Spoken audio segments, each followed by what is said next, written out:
You're listening to Genocide in Ukraine, a podcast where we uncover truths the world cannot ignore. We shine a light on Russia's latest genocide against Ukrainians, part of a long history of such atrocities and a systematic campaign of destruction that is shattering lives, threatening the international order, and challenging the conscience of humanity.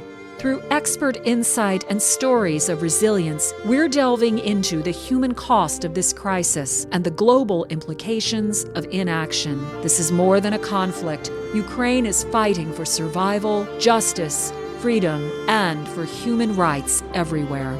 Stay with us as we seek understanding and demand accountability, because the truth and human rights matter.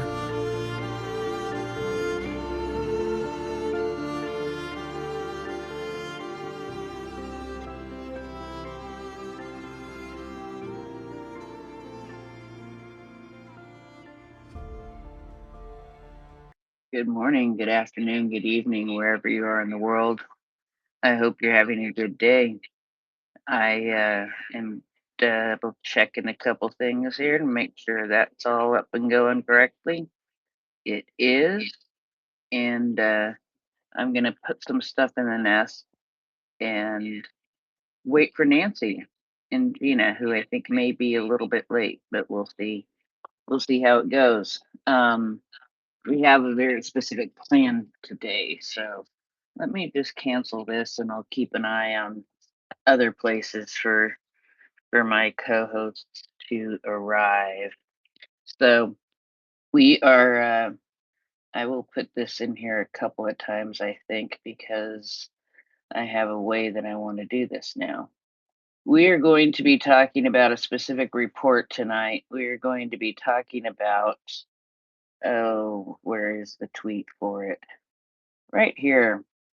The newest report that came out from the Human Rights Monitoring Mission from the UN, describing the human rights situation in Ukraine for the last 6 months.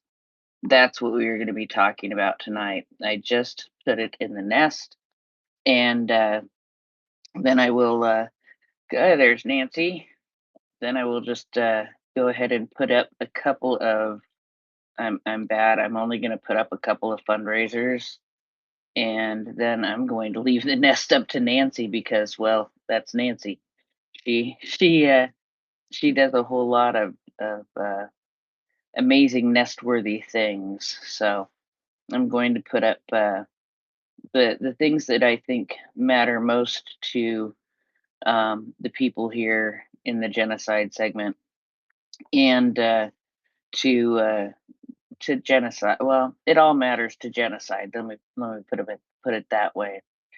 But when I think of the things that we talk about here on the genocide segment, what I think about a lot, of course, is our Brazilian sisters, who are on the front lines of uh, of the war, basically in Zaporizhia, and who do so much for the soldiers who come seek them out, who do so much for their local community, who do so much for people who are even closer to the front lines than they are. But I've also, since Gina's last article about the sisters, and maybe a little bit before that, Nancy, did you make it up to speaker? I did. Okay. Um, but I've also taken more of an interest in what the sisters are doing in other parts of Ukraine, because they are not just in Zaporizhia; they are in other places also. And quite honestly, some of them show up in other places on a weekly basis. They're hard to keep track of. Anyway, and recently I saw that several of the sisters from the main house, which is in Lviv, um, have gone down to Zaporizhia to help out the sisters there for several days or maybe a week or two. And it's good to see that kind of thing happen. But it also, it makes me realize even more how much the sisters, the Brazilian sisters overall, do in Ukraine overall. And like I said, they show up all over the place. Especially just a couple of them, especially the mother, Sevastina. She shows up at special events all around Ukraine on a very regular basis, and it's always very very good to see her too. And then of course the other fundraiser that I put up in the nest is the Yale Humanitarian Research Lab. We in no way would know as much as we do about the children who have been taken from Ukraine. There's no way we would know what we know without the Yale Humanitarian Research Lab. And as we all know, their funding was cut. Their funding was cut in 2025, and they have been, as Nathaniel Raymond often says, they have basically been saved by Ukrainian babushkas who live in the diaspora here in the United States. It is them who have kept them going, and donations from everyday people like you and me, and Alan and Robin and Will, and people who are so generous, to be able to to donate to them. And literally sometimes they are on a week by week basis, other times maybe a month by month basis, but they are always on the verge of being shut down because of lack of funds. So those are the two I wanted to point out, and I will also just say that it is, technically in Ukraine it is Friday, January 10th at 3:06 in the morning. Here in the United States, it is Thursday, July 9th at 8:07 p.m. in, is it Punky Doodle's Corners? Because I'm not going to do a long timestamp. I think it's Punky Doodle's Corners or St. Louis du Haha, which is in Quebec. Um, anyway, or in Florida or New York or in many places. Anyway, you get the point. So Nancy, let's try to get started a little bit here. I know we haven't even talked. You and I haven't even talked about the report. We've all just, but that's usually the way we do it. We usually like say, okay, this is what we're going to talk about and break, and then we come together and it all comes out absolutely in a wonderful way. But I Yeah, wanted for anyone who thinks we have a script when we go into this, no, no, we do not. We have a general theme that we're going to talk about, and then everyone brings their own unique perspective and the research that we've done on the topic into the discussion. And it really does unfold in often an amazingly magical way. And that is due, of course, not only to Prince Heather and Gina, but also to all of you wonderful listeners who become speakers and bring us great information and feedback on a regular basis as well. So I thank everybody for joining in here and, truly caring about such a difficult and heart-wrenching topic. I know it's a lot easier to look at metrics and stats and the details of the war and the front line, and it is wonderfully glorious to see what Ukraine is able to do with their military capabilities. But this is why they fight, and this is what they're fighting for, is freedom from and to protect their people from what Russia perpetrates against the population and the genocide and genocidal acts and crimes against humanity and war crimes. And those are tough topics. But since we started this, we know that we can't look away, and we must understand and share that understanding of why and what they're fighting against, so that people understand, for support to end the current war and end it in a just fashion, and to ensure that justice is done. And again, it never should have gotten to this point, but what are the things we need to learn from where it is right now to help stop it more effectively? And at this point, I think we all recognize that the way to stop it is by doing exactly what Ukraine is doing, because going and asking Russia, hey, can you just stop now, is clearly not an option. Kicking their butts on the battlefield and shutting off their ability to wage war by taking out their military war machine and the manufacturing and the power for it is proving effective. And kicking Russia in the teeth that way is part of, unfortunately, what has to happen to end this and to prevent the genocide that they're attempting to perpetrate against Ukraine, and then to prosecute them for it. Prince Heather, I know I kind of took over the reins there, so I will cede back to you. No, absolutely fine. Gina is so good at starting us out on these reports, and quite honestly, we haven't gone through a report like this in quite a while. So I'm glad we're doing it, and I think we might actually have another one when we finish this one. But what I found reading about this, of course, there's the executive summary as we get started in it.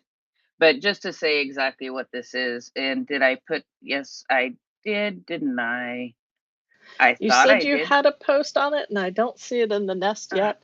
I had a tweet thread that I wanted to put together, but did not get a chance to post it. So I I will do thought that that afterwards. I thought that I had put it in the nest, but I didn't, which is really, really weird. You know what happened? I started talking about it and then forgot to put it in the nest, but it should be in the nest now. Yep, Well, there it is.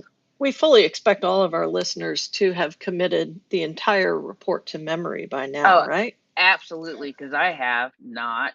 Anyway, this is the report that's put out by the United Nations Human Rights Office of I can't read it sideways. I'm sorry. Office of the High Commissioner on Ukraine, and it's done. It's basically reported on by the Human Rights Monitoring Mission within Ukraine.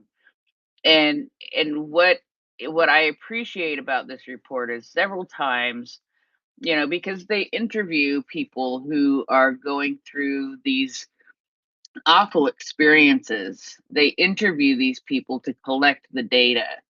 And one of the things that they've been able to draw upon for this report is their own personal experience. A lot of this report focuses on the energy. It focuses on the attacks on the energy infrastructure in Ukraine during the time period. The time period for this is December 1st, 2025 through May 31st, 2026. So it talks a lot about the damage that happened to the energy infrastructure, and the lack of heat, the lack of power, the lack of water that Ukrainians went through this year. And since the Human Rights Monitoring Mission for Ukraine has people stationed in Ukraine all the time, it's an experience they've been able to draw upon also, right? But they've also included some just heart-wrenching and heartbreaking examples. Um, so we could, Nancy, do you want to go start with the executive summary, which gives a really high overview. um, I don't know that we need to go through all of the examples that they give for the attacks on the energy infrastructure, because that literally is um, 40, 40 paragraphs, several pages. It's 6 pages detailing all of the 6 pages, I think, detailing all of the attacks on the energy infrastructure that happened this year and the different situations that people found themselves in and the effects that it had. We watched this happen. Um, so yeah, we watched this happen before our eyes. We saw this happening. There are things though that I discovered in here that I didn't realize that I Yeah, think may be good to point out too. Go ahead, Gina. exactly. And I agree as well too, because, I think when it was happening, of course, co-hosts on Volya Radio were talking about the individual strikes, the individual outages, and we've talked through, individual cities and the impacts on the conditions and, what it meant, of course, to lose access to water in a city and in multi-story buildings. We've talked about the scheduled blackouts of up to 22 hours per day in some regions. We've talked about the impacts on medical facilities and healthcare providing. But I agree with you. Some of the detail, when you look at it in a roll-up view, like they did in this report, it really hits home just with what Russia was attempting to do, which was basically freeze these people to death. And remember, this was the coldest winter that Ukraine had had since 2010. So the weather conditions themselves were already unfavorable. It snowed longer and harder. And the systematic attacks on the energy grid were all the more impactful because of it. And just, yeah, some of the overall metrics, when you step back and look at it the way this report did, it it takes your I caught my breath on it going, whoa, just recognizing just the sheer numbers of people who were put in harm's way by not having power, and just the fact that how they were doing it made it clear that it was with fullest intent. So yeah, if you want to step into that, Prince, I had one other note that I'm desperately looking for because it included some of those metrics. So I'll turn it over to you for a minute while I go rummage in my poorly Yeah, organized notes. we would not be us if we didn't do something like oh, I don't know. Talk about the metric, how their metrics. How do their methodology? Excuse me. What is their methodology, and how do they get to the point that they do, and what are their standards? And that's a pretty short section. So I think Gina would never forgive us if we didn't go through some of that, right? Agreed. So it's based on the work of the United Nations Human Rights Monitoring Mission in Ukraine. Um, and what they do in these situations is, for example, in this case, they carried out 180 field visits, 48 visits to places of detention, 78 hospital visits, transfer centers for evacuees, and collective centers for initially displaced persons, monitored 33 trials and hearings, and interviewed 1,926 victims and witnesses of alleged violations of international human rights and humanitarian law. So they do this by interviewing. In addition to that, they talk to relatives and lawyers and government officials, members of civil society, and other interlocutors. Blah, blah, blah. I always have a hard time with that word. Interlocutors, I That's it. think. Yes, thank you. They also draw from court documents, official records, and other relevant material, including open sources, and it covers the human rights violations and violations of international humanitarian law that occurred during the reporting period of December 1st through May 31st. December 1st, 2025 through May 31st, 2026, as well as incidents that occurred earlier but were documented or verified during this time. So there may be some older incidents that are included. I think they do a pretty good job of pointing that out. And so to break it down just a little bit more, they talked to 1,149 men, 761 women, 10 boys, and 6 girls. They, yes, we already included that, I think. They have, of course, full access to the territory that is controlled by the Ukrainian government, including the detention facilities and internment camps for Russian POWs. Russian authorities have not granted access to any of the Russian Federation or the parts of Ukraine that they occupy. They reiterate, of course, the request for that, and they are saying that they should fall in line with the resolution of the General Assembly in the territory of the Russian Federation. These are all verified verified alleged violations and civilian harm in occupied territory. They verified the alleged violations and civilian harm in occupied territory of Ukraine by interviewing people from the occupied territory and by analyzing publicly available information, including the information from multiple types of independent sources, independent verification of alleged violations of civilian harm in the Russian Federation was in most cases not possible due to the lack of access of the territory and lack of access to the victims.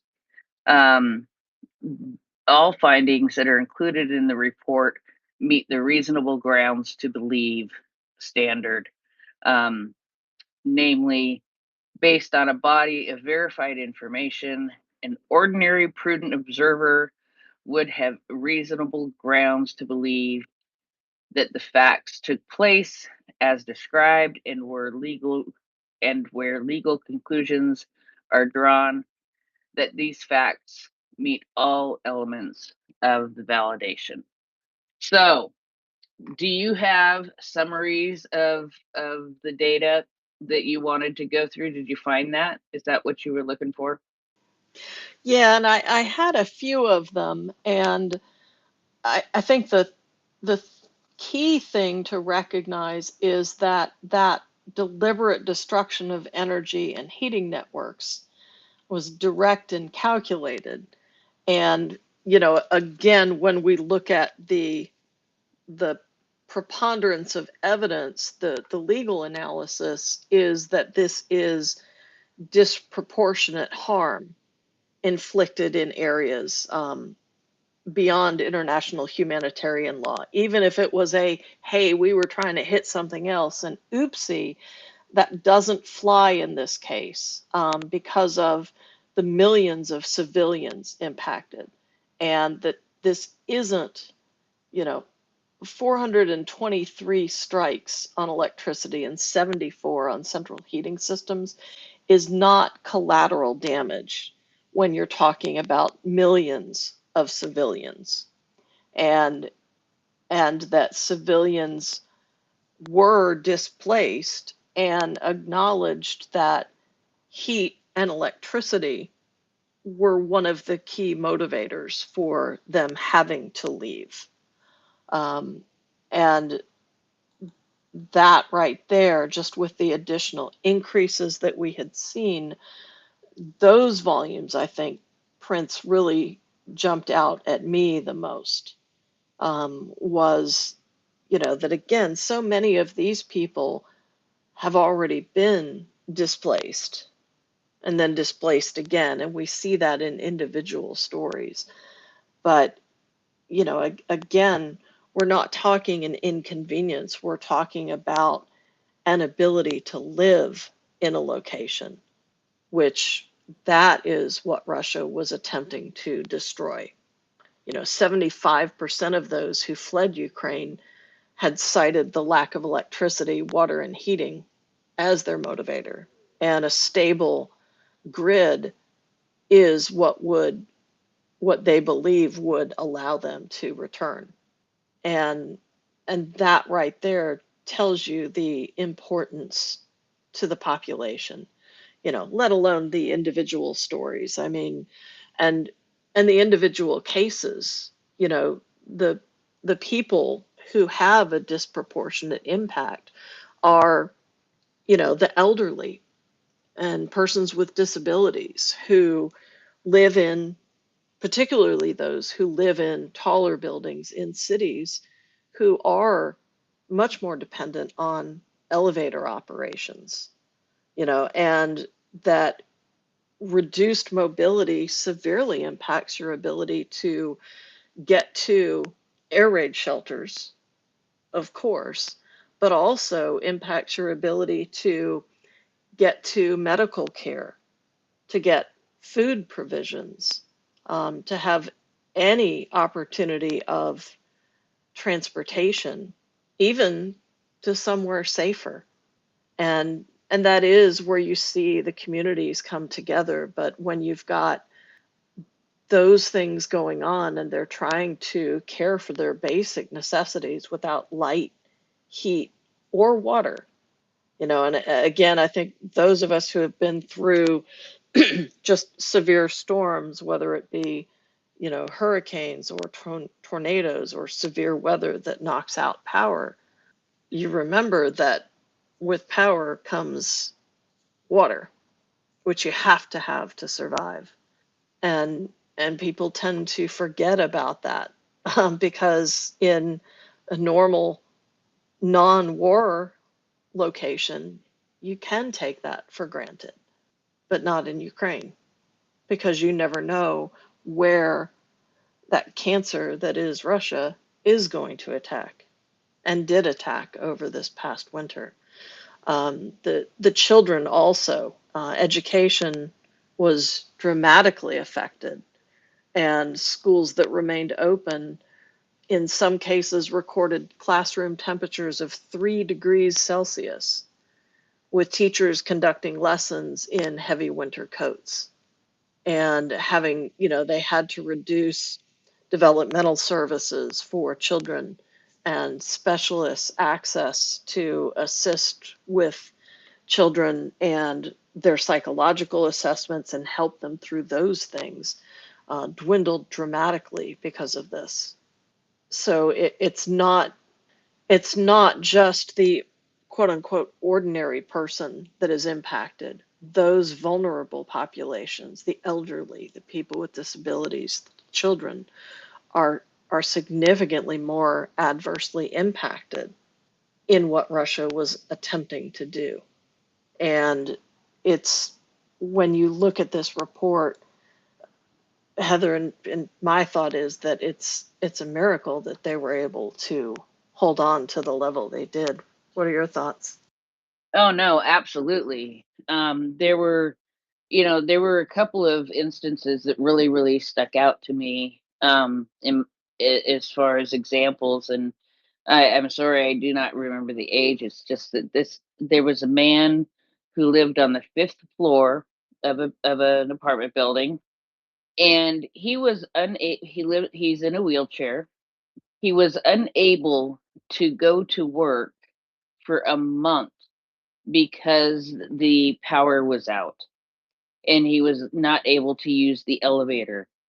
So, I don't know how his employer dealt with it, of course, but right there, you have the potential loss of income of an entire month because of the situation that Russia caused by knocking the power out and you not being able to use the elevator in the building where you live.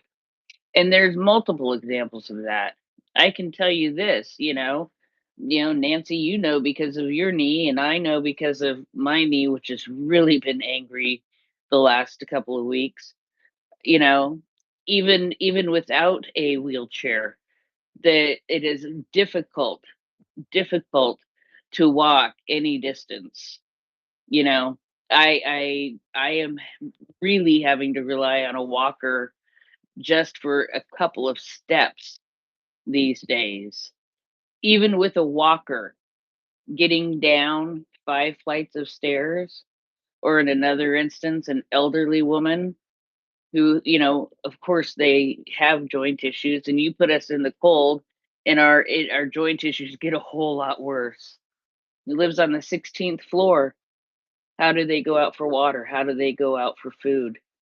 The other, another instance that really caught my attention was the um, the instance of the people who live in poverty. People who are living paycheck to paycheck. They can't afford the power banks. They can't afford additional heaters. They can't afford those things to try to make it through. There's one instance that they give here too. A woman showed them a photo of the thermometer in her apartment indicating the temperature was zero point 0.5 degrees Celsius, well below the minimum indoor temperature at 18 degrees Celsius, which the World Health Organization recommends to protect the health of the population during the cold season. Yeah, and there were two other cases I want to note, and then I want to welcome Gina. Yay! But two of the other ones that examples that they provided from their interviews that jumped out at me were one hospital administrator who had said, again, that he's dealing with staff that are working without days off and having, double their normal caseloads. Social workers are having double their normal caseloads. And one administrator said the staff is overwhelmed. At 10 degrees Celsius in one nurse's apartment, she's going to arrive at work already exhausted because of literally just trying to survive the night. So again, I know a lot of times in our day to day, we talk about the shaheds overhead and the missile alerts and everything else, which definitely increases stress and completely trashes a sleep cycle. But if you've ever woken up on, overnight because your heat is off in your home, in your apartment, it's a horrible feeling. And at 10 degrees Celsius, yeah, you can't just relax and go back to sleep. Another example is that we think of those people who need medications that need refrigeration, like insulin. And my father was diabetic, so this one hit home to me very much. But a man with diabetes told the interviewers that he had to bring all his insulin to his office when an attack on an electricity substation in Odessa caused a week-long electricity outage, because freezing temperatures are no better for insulin than ridiculously hot ones. Refrigeration means temperature controlled, and that isn't available in those types of conditions either. And that also has an impact on, again, we're talking about those people who are at greater risk of adverse impacts to begin with. And they're the ones who are definitely seeing disproportionate harm from the actions of Russia over the winter. And welcome, Gina. Thank you so much. I'm so sorry I was working. I could only get here just now. No, we absolutely knew that was the case. So you do not have a 9 to 5 job, and I think we all understand and appreciate all of the time and insights that you bring us every Thursday. We basically, what we have done, because, well, we knew we would be in trouble if we didn't at least go over the methodology that this report has used, because that is something that's very important to understanding the report.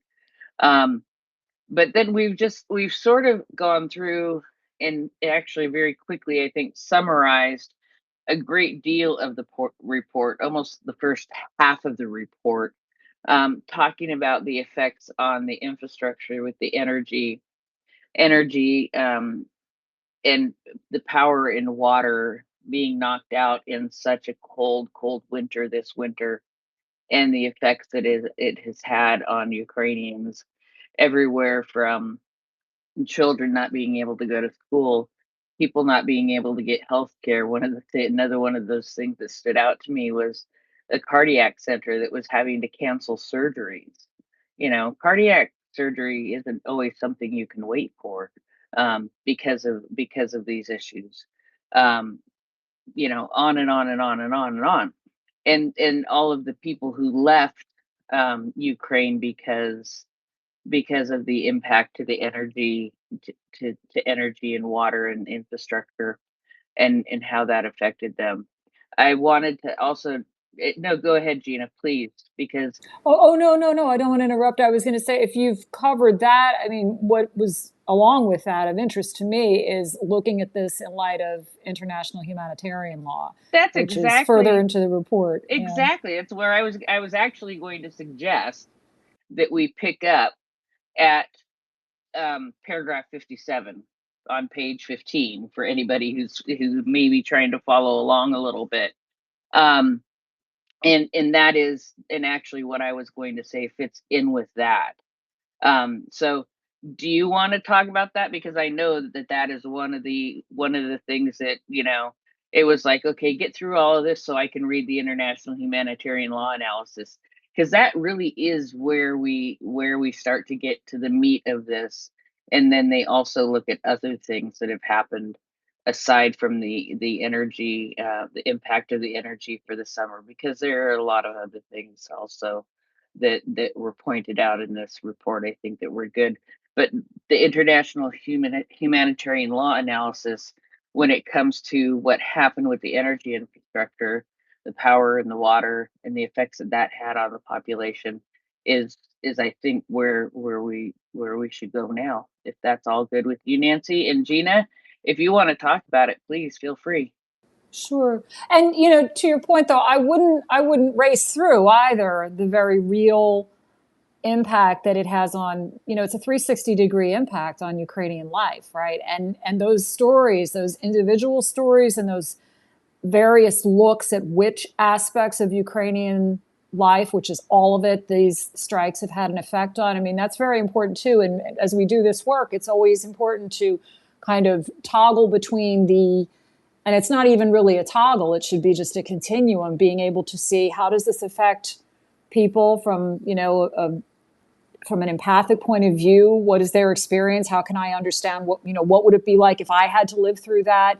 The individual stories, that's all extremely important, because international humanitarian law is not something that's abstract. The Genocide Convention is not an abstract treaty. I mean, these are instruments that are forged and enfleshed in blood, really, in blood and in flesh. You know what I mean? These are designed not as kind of intellectual exercises, but they are intended for the preservation of human life, because unfortunately human life and human rights are under grave threat in many places on this planet. And unfortunately those threats are accelerating as we see democracy recede throughout the world, as we see various forms of oppression and authoritarianism come to the fore and encompass more countries, and as we also see a disengagement from a shared global order. So that's where this international humanitarian law analysis comes in. And as we've mentioned in the space before, international humanitarian law precedes the Genocide Convention.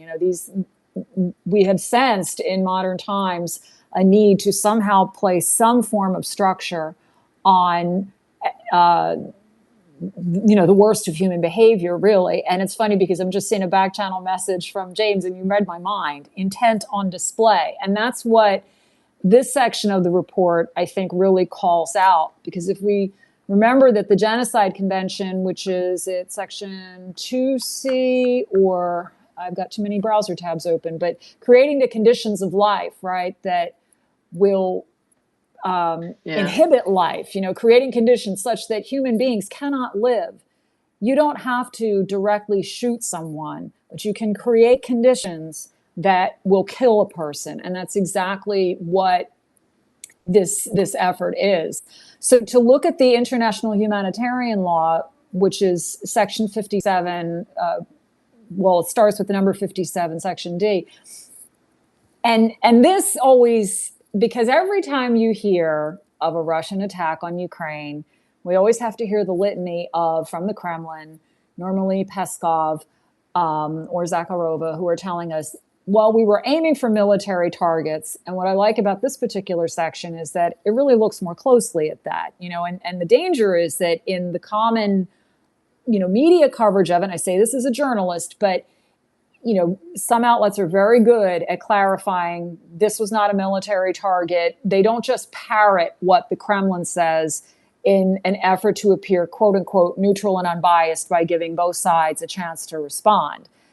They, these outlets will call it out and say this was not a military target. It was, and it wasn't just a residence, but it was a power plant or a facility or a structure that served primarily civilians. And that's what this section gets into. So just to read a little bit of it, it says, under international humanitarian law, usually known by its acronym IHL, again, it's the law that governs conflict, energy infrastructure facilities, like other civilian objects, can only be considered a military objective if they make an effective contribution to military action and if their total or partial destruction or neutralization offers a definite military advantage. And I see your hand is up, Heather, so I'll stop there. Yeah, I do actually want to comment on that, because that was what I was going to say earlier it comes in. Just to remind people that this is something that is mentioned by the International Criminal Court in the indictments and in the arrest warrants that they put out for Shoigu and Gerasimov, right? Well, it's one of the things that is mentioned, and it's one of the things that is mentioned is that the evidence that there's not enough, there were not enough military benefit to the attacks that they were making, and now these were the attacks, I think, in 23, 24 specifically, that they mentioned in the indictment. Yeah, the indictment was June of 24.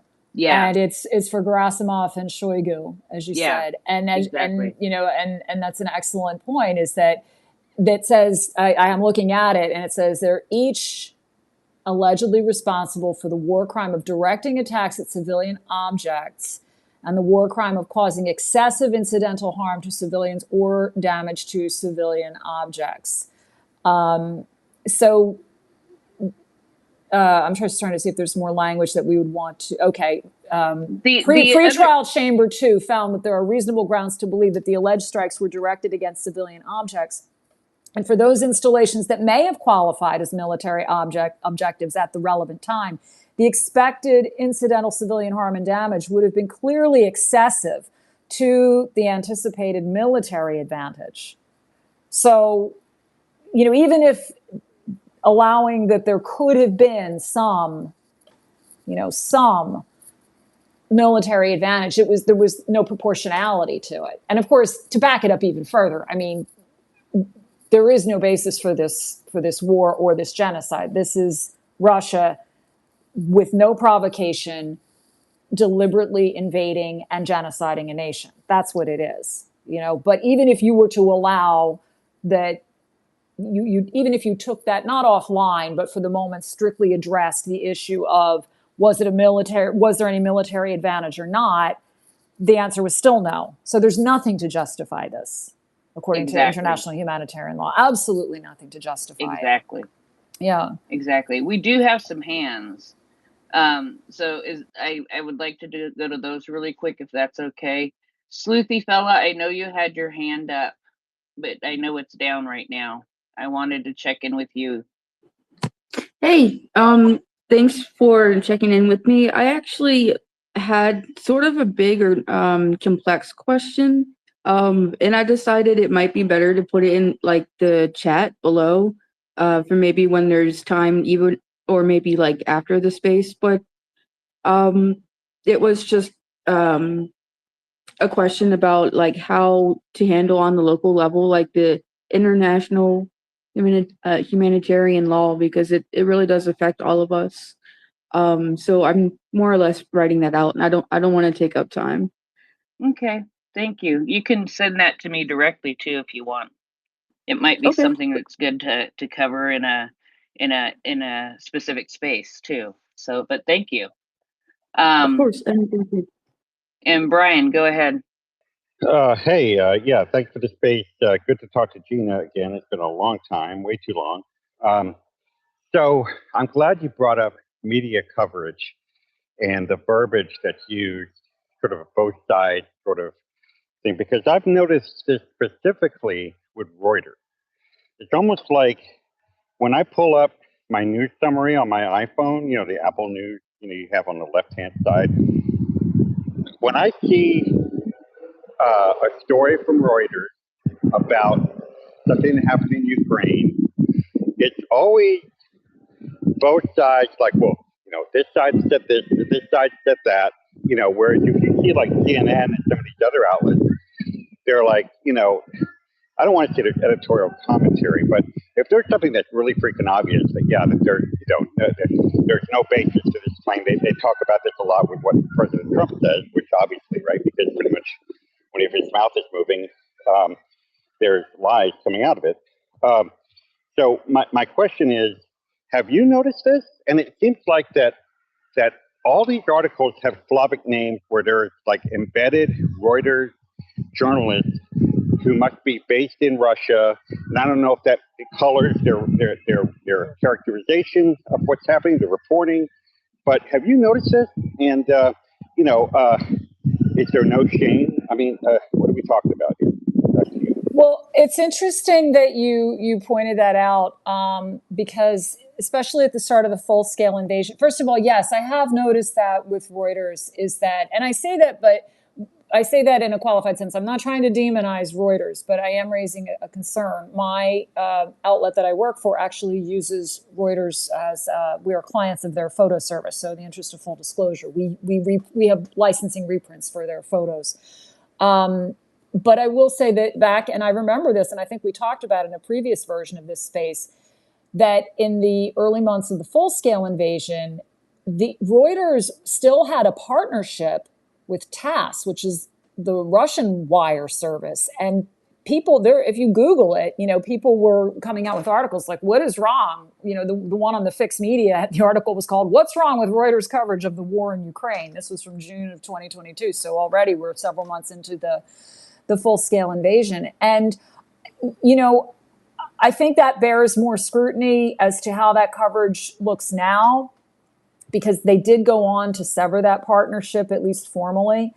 But there are kind of a couple of things at work. One of them is, and you had already said the term, that both sidesism, that feels that it has to, put the, well, they said this and they said that. And we couldn't independently verify either. And really, I would point to probably my favorite journalist ever, Christiane Amanpour, who has as life maxim as a journalist, truthful, not neutral. And she is very, if you've ever watched her work, if you've ever seen the videos that she has released, explaining this philosophy, she does not see telling the truth as being an exercise in moral neutrality. And this is a woman who has covered a lot of conflicts and held a lot of world leaders to account, spoken truth to power. And that's what her career has been based on. And, I think it does humanity a disservice when journalists, and I include myself in this, when we try to walk a balance beam of that false neutrality. It's not something I do. I mean, Amanpour is definitely kind of my North Star as a journalist. So you're not wrong, Brian. You are seeing something that is, problematic, to say the least. The other reason for it, though, is, and I don't know to what extent this is taking place in any given outlet or among any given writer. You had mentioned the seeing, as you said, Slavic names and everything. Well, most global news outlets have correspondents all over the world, and you always want that in-country person, whether they're a full-timer or a freelancer, because they're on the ground. That's how it's done, is to build a global news network. And if you look at, for example, Associated Press, I mean, they have some really outstanding journalists who are based in Kyiv. I mean, there are a number of outstanding Ukrainian journalists, and some of these folks are from Ukraine. They're working in country to report on their country. For Associated Press and for other outlets too. So, in terms of journalists who are in Russia,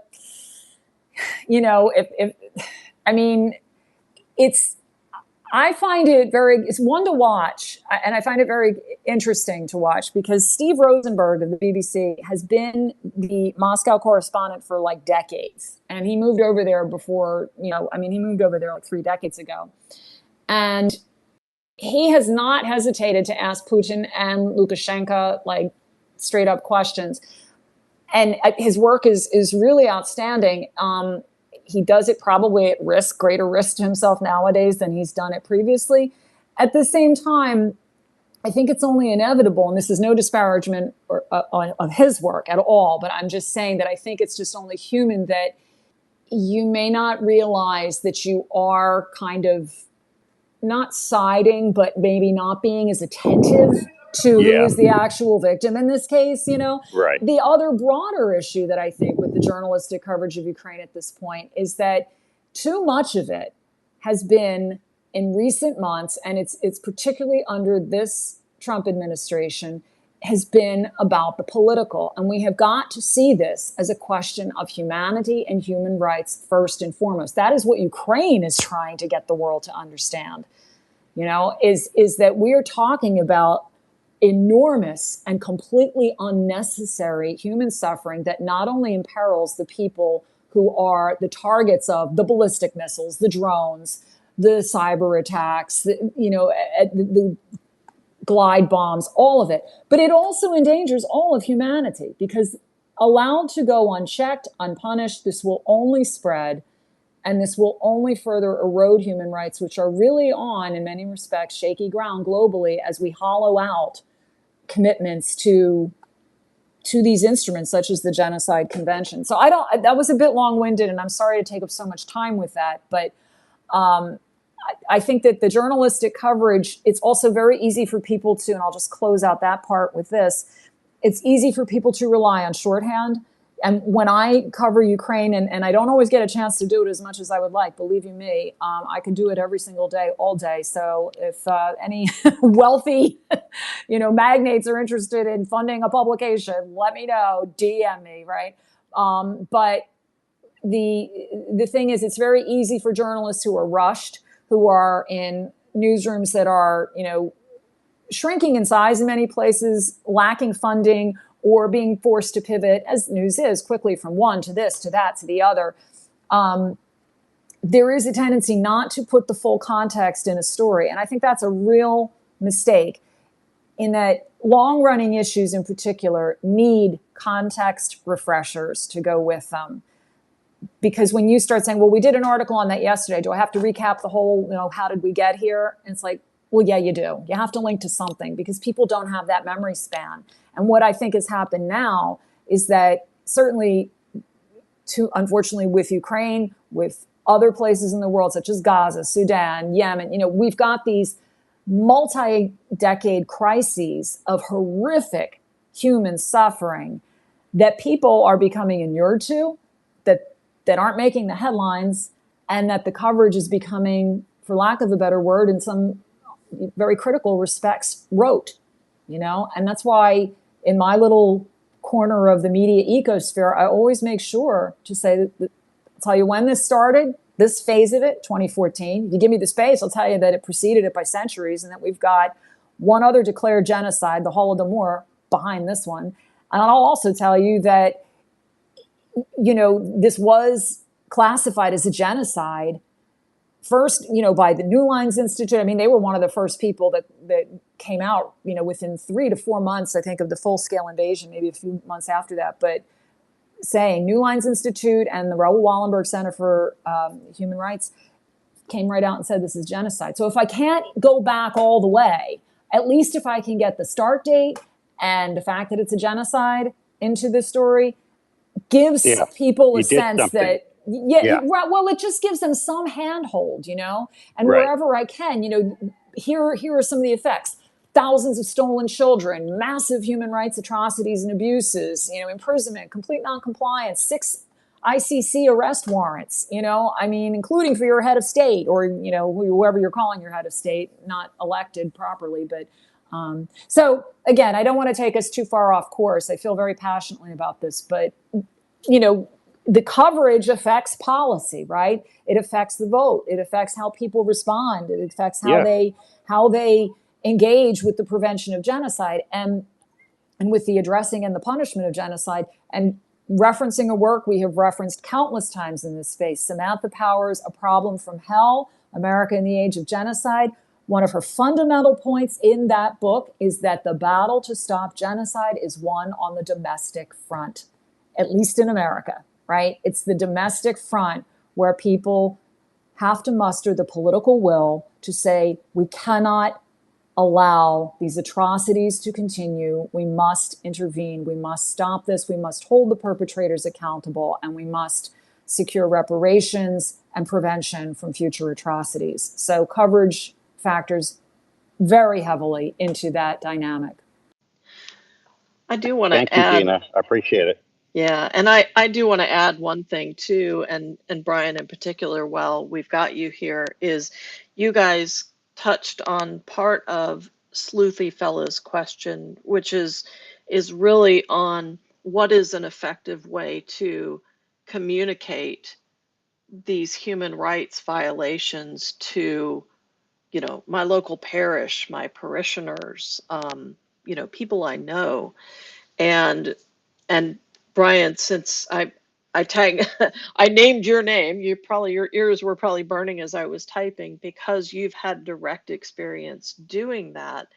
And I think your experiences are consistent with what we have heard from Ukraine's Nobel Peace Prize laureate, Alexander Matvichuk, about talking both the bigger concepts of the protections that international humanitarian law is designed to provide, but also bringing home those human stories that everyone can relate to, and understanding your listeners in, whether it be your friends, your parishioners, your community, your city hall, if you were going to talk there, what is it that touches them the most?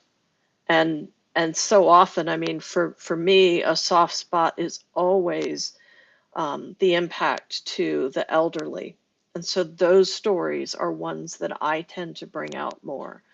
For many people, it's the impact on children's or the maternity hospitals, the stories that come from those locations, because the loss of a child or the harm to a child is universally impactful and meaningful. And that mix of here's the big picture why, but also here are the stories, here are the individual experiences, it is really what brings the information home. Here we try and provide both because they're both important for different reasons.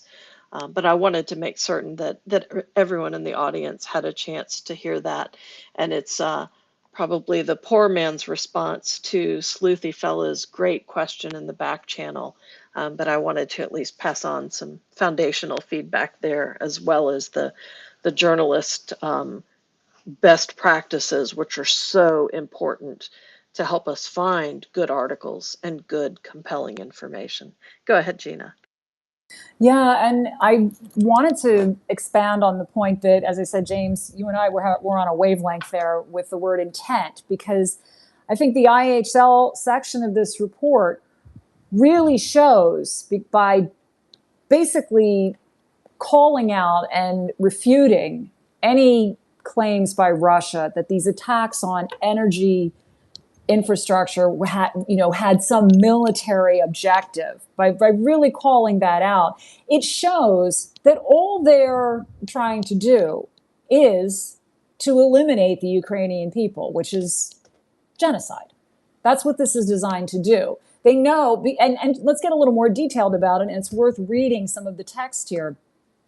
In section 58, well, even to back it up to the initial part of this section, paragraph 57, it states there must be a close connection between the use of part of the energy infrastructure and the fighting, and only the specific part of the energy infrastructure used in such manner would constitute a military objective. So in other words, if you had, just say some substation that theoretically was maybe 30% of its energy was being diverted to some military equipment or task, theoretically, okay, maybe you would say, well, that was, in use. We've detected that that's a pretty, it's giving about a third of power to this initiative. We could hit it, but it would still have to be proportional to it. And that's not at all the case here. And the report even destroys that claim further by saying, against these standards, it is unlikely that power plants that are connected to a national grid could be considered of themselves legitimate military targets, as electricity can readily be redirected within an overall energy grid as required. The effect of attacking power plants connected to the national grid would be to reduce the overall electricity production capacity of a country. This does not necessarily substantially affect military activities drawing electricity, as these may continue to be supplied from other sources with priority. The military gain from simply reducing the overall energy production capacity of a country is likely too remote, hypothetical, and indeterminate to satisfy IHL requirements. So this demonstrates intent. They know what they're doing. And the report also points out in paragraph 60 or section 60 that Russian authorities have frequently claimed in general terms that targeted energy infrastructure was used by the Ukrainian armed forces and Ukrainian military industrial complex enterprises. And I mean, have we not heard this phrase enough? God forgive me, I'll end up in confession this weekend for saying stuff like this, but I'll do it anyway. I've said this to Heather before, that every time Dmitry Peskov opens his mouth, and if you're listening, Mr. Peskov, please come up with a new act, it's like I'm hearing a bot that just repeats the same thing over and over and over again. I mean, how many times do you think that we can hear this and not counter it? But that's the point, is that they want to keep reinforcing this mantra in people's minds that, oh, well, like it was a military target. But what this report in this section is calling us to do is to look closely, first and foremost, at the human impact, but also to look at the logic. Don't just say, well, it was that, move on. Look closely. Think about this, right? And it demonstrates intent. And they also note that the Russians have not provided concrete information to justify why any of these facilities should be considered military objectives.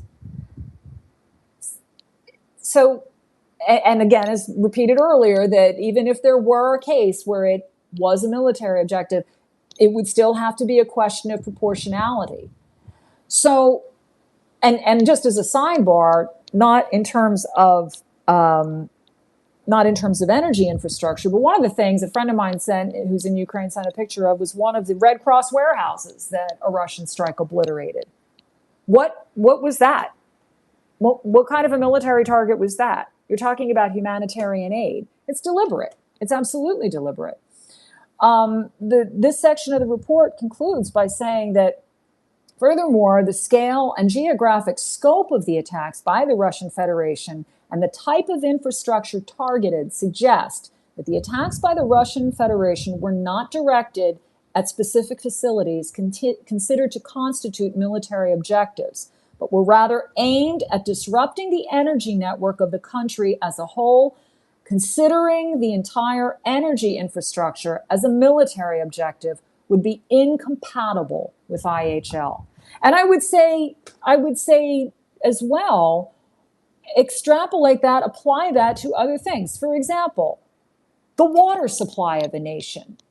So, you know what I mean? Like, this is the thing. These are the implications of allowing such atrocities to stand, is that what if Russia decided it doesn't like, Poland, and decides we're going to attack its water system because, the military drinks water too? I mean, this is the logic that they're using here. This is becoming a false blank check to just wage genocide. It's couched in seemingly, and this is very, very Kremlin-esque, if you will. And I'm not a Russian specialist, but again, I mean, having read some really good analysts of Russian thought, and if you read Solzhenitsyn, you'll key in on this right away.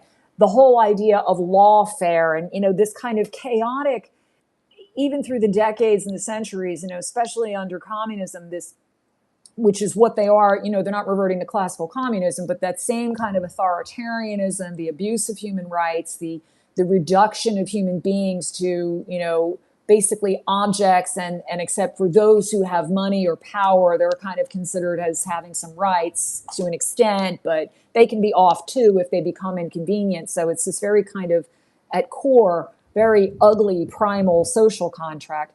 But for all of that, there is this emphasis on specificity, on lawfare, and yet what you see is that it's really just barbarity dressed up as some sort of an effort to be apparently civilized and going to war. If that doesn't even, I know that doesn't make sense, but that's what they're basically trying to do. They're trying to put a whole lot of window dressing on the worst of human behavior here and call it legitimate. Even terms like the special military operation and all those ridiculous decrees that he signs, and our objectives, and yes, we own Zaporizhia now, and all these, the 4 oblasts that we don't even have complete control over. I mean, this is just insanity. And the problem is, I think, when we don't question it aggressively, and we let things like, well, it was part of the military infrastructure, so that's why Russia attacked it. No, this has to be challenged at every single point, because,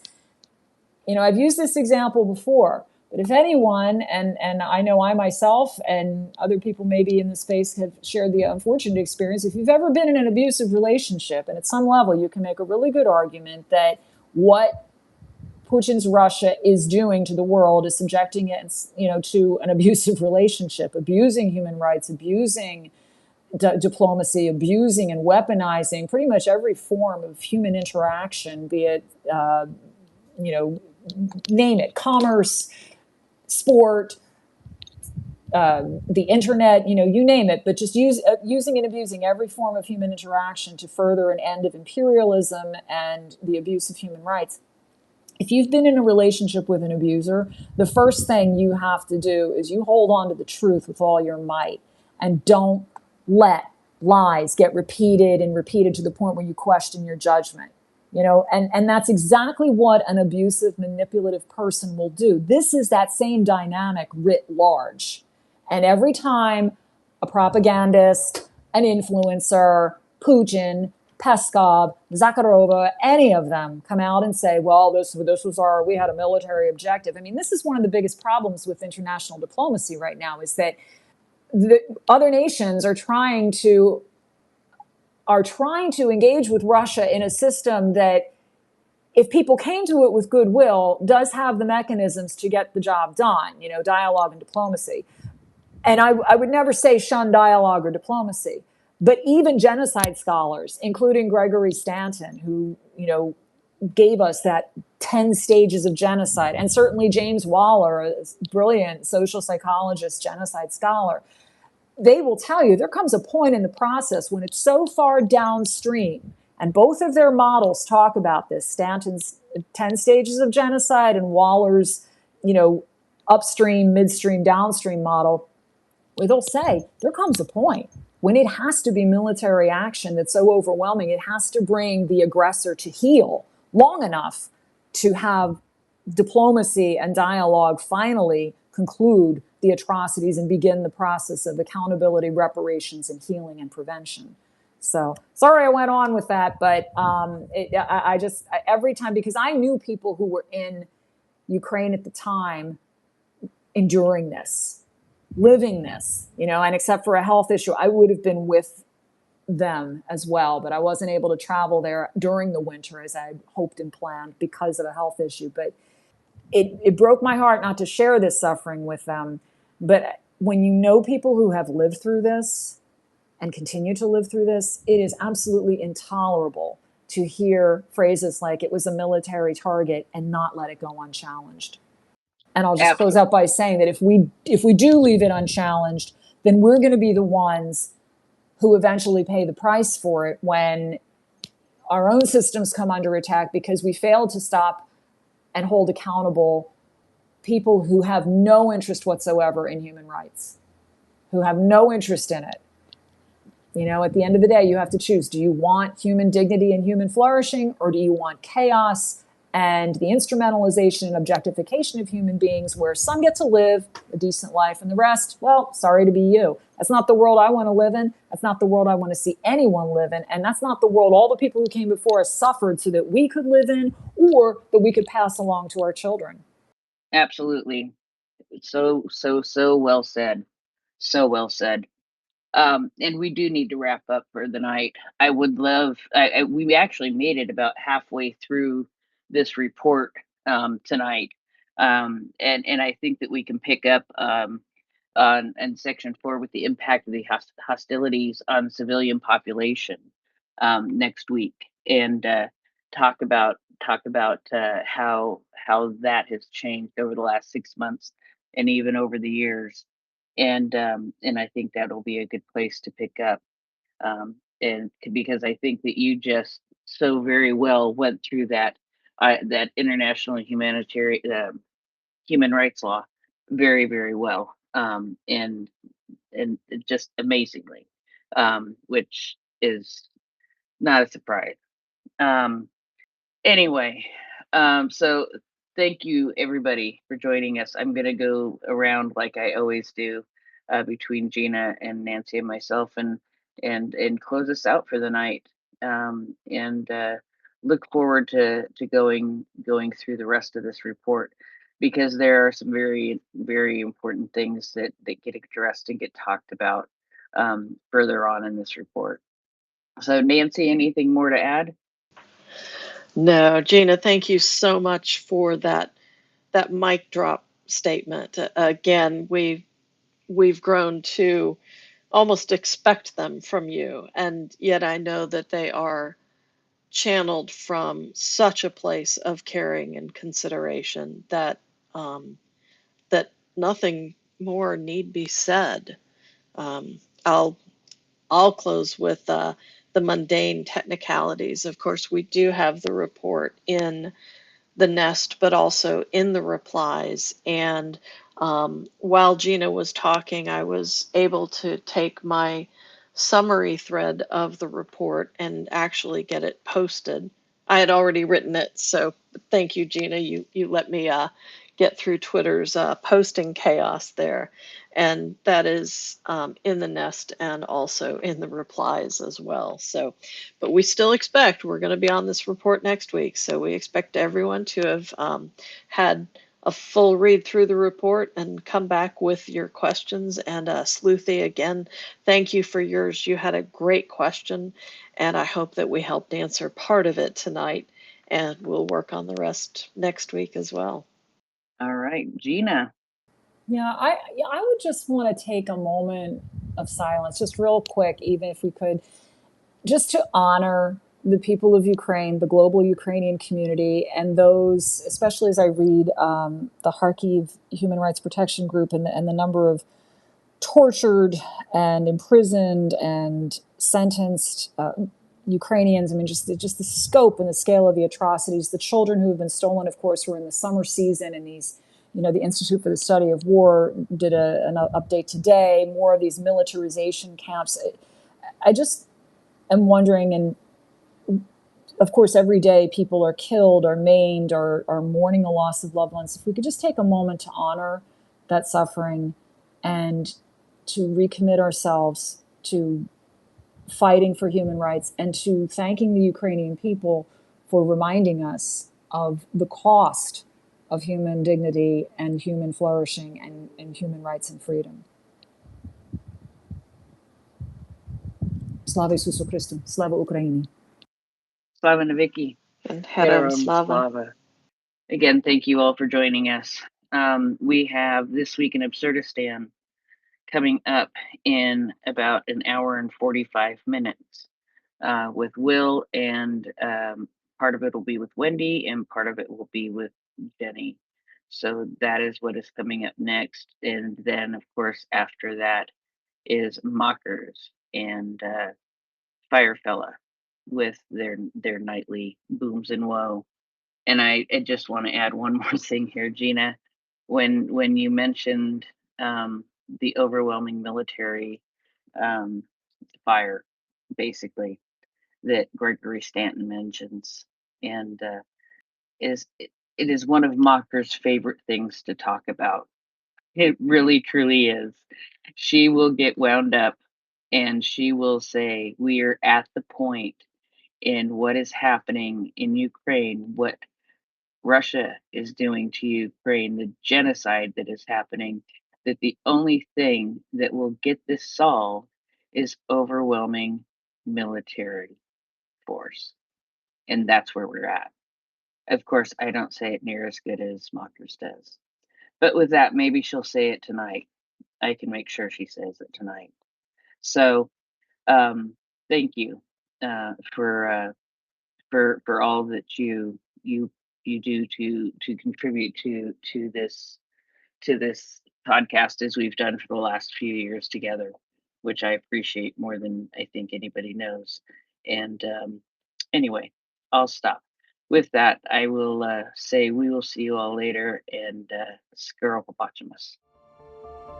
Thanks for joining us on this journey into the heart of Ukraine's struggle against Russia's genocide, a story of immense pain, unyielding resistance, and a demand for justice that cannot be silenced. Remember, genocide isn't just a tragedy for its victims, it's a crime against all humanity. Ignoring it endangers our collective future.